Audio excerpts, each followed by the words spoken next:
প্রিয় দর্শক আসসালামু আলাইকুম। আমি কথা বলতে চাই I am Ripon video, I love you, এটাই বাস্তব।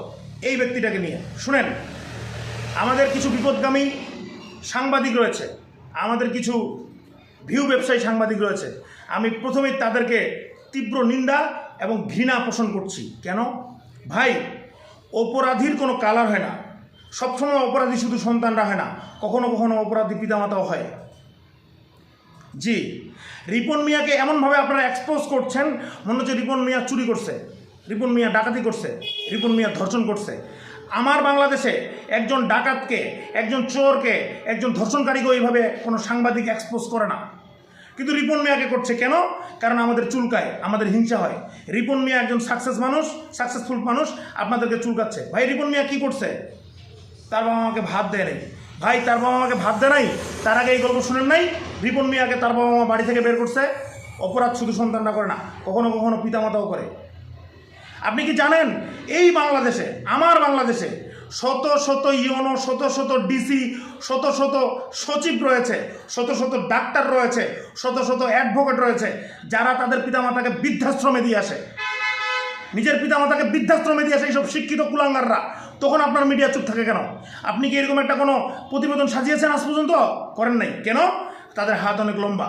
আর রিপন মিয়া 3 পাস, নাক ছিটকাচ্ছেন তাকে নিয়ে, তাকে পোচাচ্ছেন। আজকে সোশ্যাল মিডিয়ায় হাজার হাজার ল্যাংটা নোংরামির মাঝে রিপন মিডিয়ার কন্টেন্টগুলো চমৎকার কন্টেন্ট। রিপন মিডিয়া কোনো ভালগার কন্টেন্ট নিয়ে কাজ করে না। এরকম একটা কন্টেন্ট ক্রিয়েটরের পিছনে আপনারা লেগেছেন ঠুনকো একটা মিথ্যা অভিযোগ নিয়ে। আমি আপনাদেরকে সাবধান করে দিতে চাই, রিপন মিয়ার পাশে থাকুন, রিপন মিয়াকে এক্সপোজ করা বন্ধ করুন।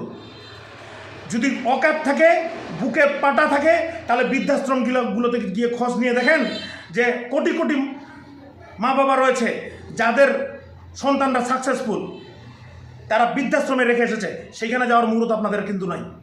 এসেছেন রিপন মিয়াকে নিয়ে কথা বলতে। আমি অনুরোধ করব, রিপন মিয়াকে নিয়ে কথা বলা বন্ধ করুন।